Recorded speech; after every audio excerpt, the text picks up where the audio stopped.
Thank you.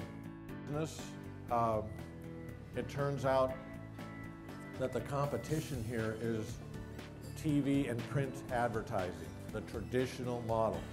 The tens or hundreds of billions of dollars that are spent around the world on television ads, on magazine ads, on static billboards, on naming stadiums.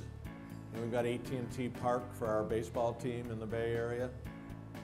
That's certainly not at the moment of truth. I don't know anybody who's ever signed up for an AT&T subscription at the baseball game after 5 beers and 2 hot dogs.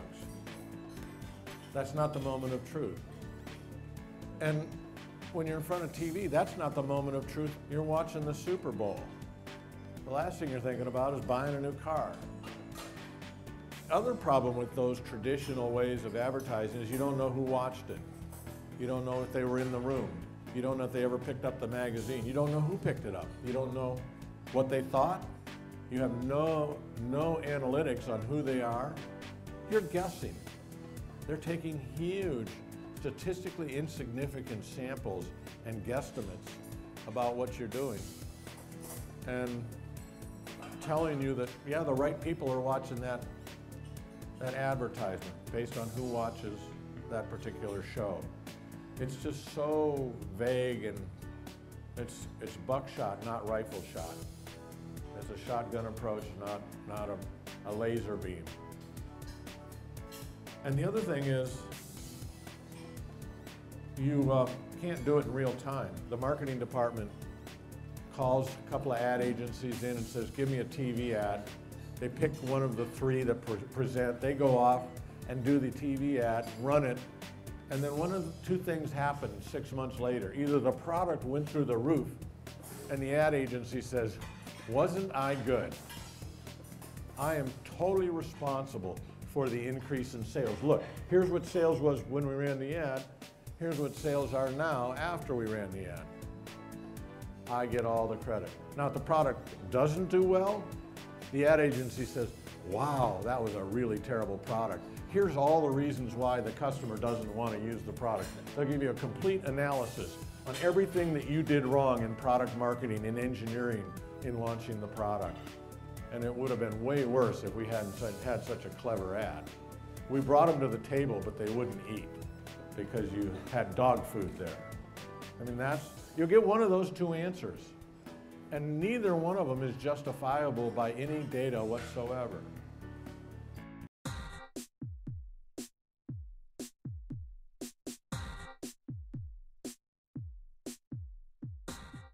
There's huge innovation going to happen in this whole process as we go to real-time digital marketing and you have social. So we actually start with a dashboard and say, what do you want to accomplish and how do you value it, each component that you want to accomplish? Time on site, page views, click to buys, photo uploads, votes, whatever, and you value it. And then we run the campaign, do the A/B testing, and show them every day how much their campaign is earning. And we make the campaign better every day because we do A/B testing. So we're provable and improvable, digital real time. And at the end of the campaign, we print out into a spreadsheet. We export into a spreadsheet everybody who engaged, their social handle, their demographic information, their sentiment, how they voted, where they're from, and we give that all to the brand at the end of the campaign so that they can follow up and market to anybody who engaged with the campaign. You run a TV ad, do they send you the list of everybody who watched the TV ad? Not a chance. And so what's interesting is that ad agencies love the model they have. Marketing people love to sit back, pick a winner, send them off, and then hope it works. And the boss never asks them, really? Did it work? My dad was group vice president of North American marketing for a little auto company called American Motors back 40 years ago and 45 years ago. He'd run an ad on TV and I would ask him, did it sell any cars? And he said, good question, son, we don't really know. And today, to this day, we don't really know. You can't afford that now. Business is too competitive, the margins are too tight, and time is too precious to go do that again. So what Uber did to logistics, I think social persuasion and engagement will do to the ad industry. And I'm usually right on things. My timing isn't altogether right. I was a little early with the network as the computer.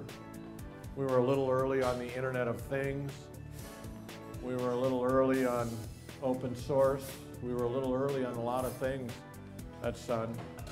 And a lot of companies now are implementing those well. But I feel pretty confident that this is going to happen and that we're going to sort of laugh. My boys do not watch TV.